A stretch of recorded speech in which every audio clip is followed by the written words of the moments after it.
Assalamualaikum warahmatullahi wabarakatuh. Bertemu lagi dengan saya Carlos pada tutorial pembelajaran CNC. Pada kesempatan kali ini saya akan memberikan tutorial pembuatan program CNC milling ya, untuk proses facing dengan bantuan software simulator CNC yang bisa di-download dan diinstal serta dioperasikan pada HP Android. Oke, langsung aja kita buat programnya ya. Nah, pertama-tama setelah kita buka software CNC simulator, yang kita lakukan adalah men-setting ya ukuran benda kerja. Nah, di sini kita atur panjangnya 200 ya. Lebarnya 100 ya. Kemudian tebalnya 50 mili ya. Dengan ukuran benda kerja 200 kali 100 kali 50 dengan bahan benda kerja aluminium. Dan titik koordinat kita setting, saya tempatkan di ujung sini ya, saya harus geser sumbu Y sampai ke Y50 ya. Ini tetap berarti sudah berada titik 0, benda kerja berada di ujung ini. Langkah selanjutnya adalah kita men-setting jenis tool. Jenis tool yang kita pakai adalah face mill ya, dengan diameter 50. Tinggiannya kita kasih maksimal aja. Oke. Lalu kita mulai membuat program. Nah, sebelum kita buat program, untuk pemegangan benda kerja kita pilih nomor 2 dengan menggunakan ragum. Tingginya kita efektifkan kurang lebih bagian yang di atas benda kerja itu sekitar 50 sampai 70% ya. Oke, selanjutnya kita mulai membuat program. Di sini kebetulan saya sudah buatkan programnya, tinggal saya jelaskan satu persatu atau blok per blok arti dari kode program berikut ini. Sambil saya lakukan eksekusi dengan menggunakan metode single block, saya tekan tombol single block, maka nanti eksekusinya akan dilakukan bertahap ya, baris per baris atau blok per blok. Langsung aja saya mulai eksekusi dari baris pertama. Saya kecilin dulu. G54 ditulis di baris pertama, artinya pemanggilan titik referensi benda kerja pada G54. G90 menentukan metode absolut ya, perhitungan metode absolut, di mana metode absolut adalah perhitungan titik koordinat dimulai dari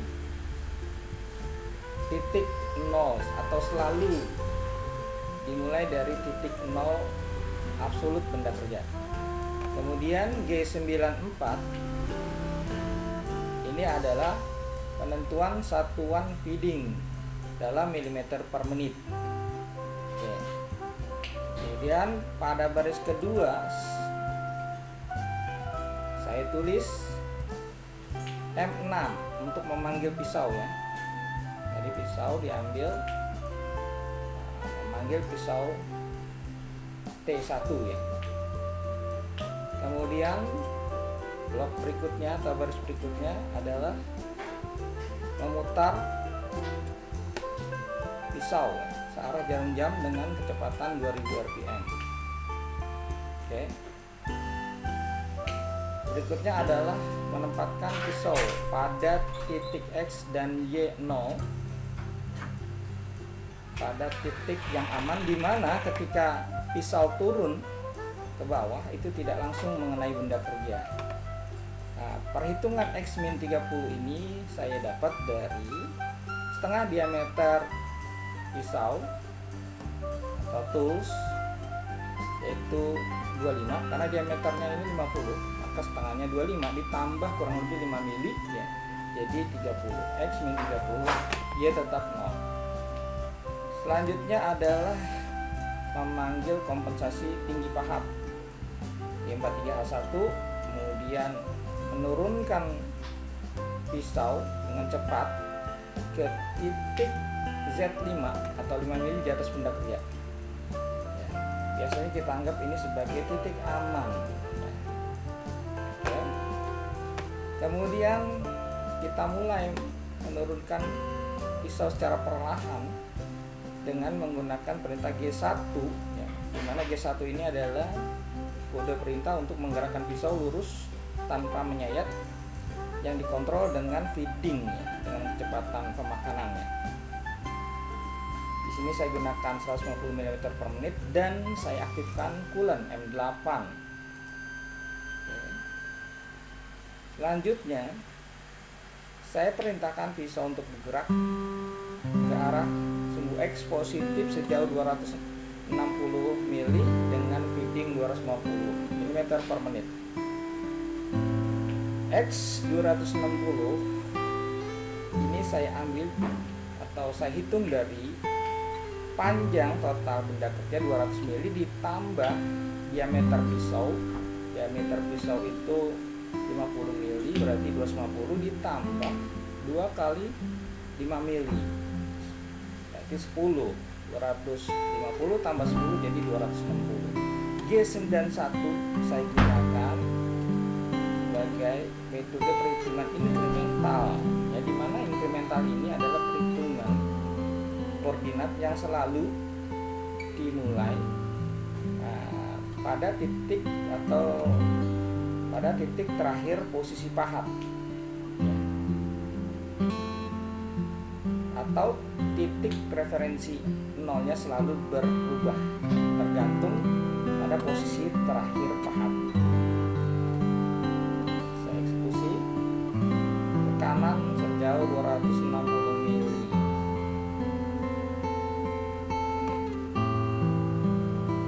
Selanjutnya pisau kita geser ke arah Y negatif sejauh 35 atau Y min 35. 35 ini saya perhitungkan berdasarkan pergeseran yang cukup efektif sebesar 50 sampai 75% ya, dari diameter tools.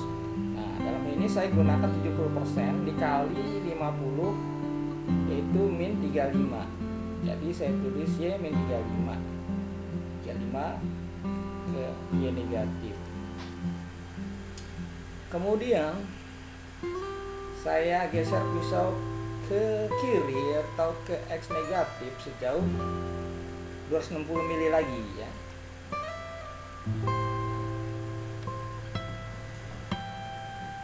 Oke, selanjutnya saya geser lagi pisau ke arah Y negatif sejauh 35 mili lagi dan ke X 270 atau ke 60, harusnya 260 ini ya, yang saya kelebihan angka, apa-apa, yang penting sudah melewati benda kerja aman.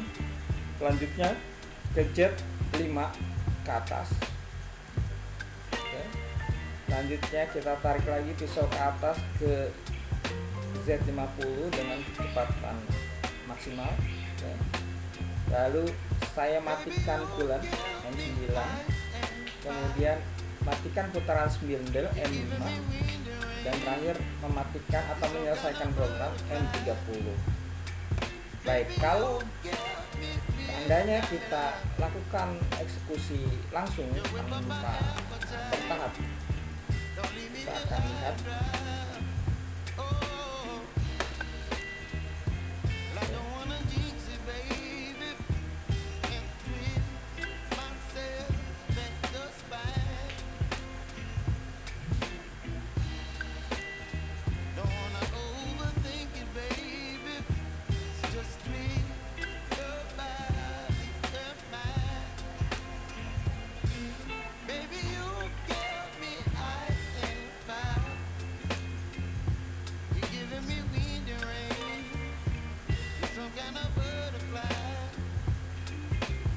YM35, kemudian X270,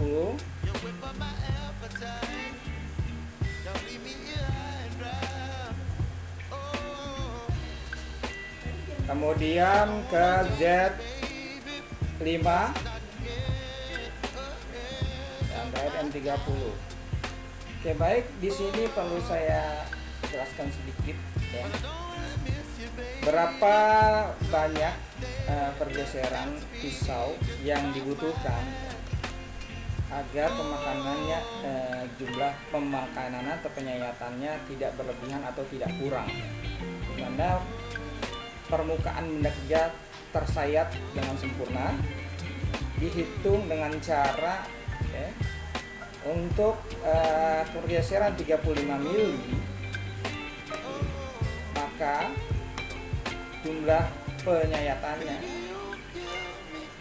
itu hitung dari lebar benda kerja 50 dibagi 35, 1,4 saya bulatkan ke atas jadi 2 mili, maka cukup 2 kali penyayatan atau pergeseran pisau.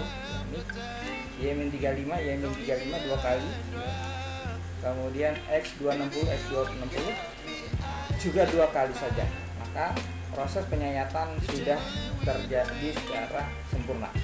Baik, untuk saya rasa cukup sekian penjelasan atau tutorial kali ini. Terima kasih atas perhatiannya. Mohon maaf apabila terdapat kekurangan. Assalamualaikum warahmatullahi wabarakatuh.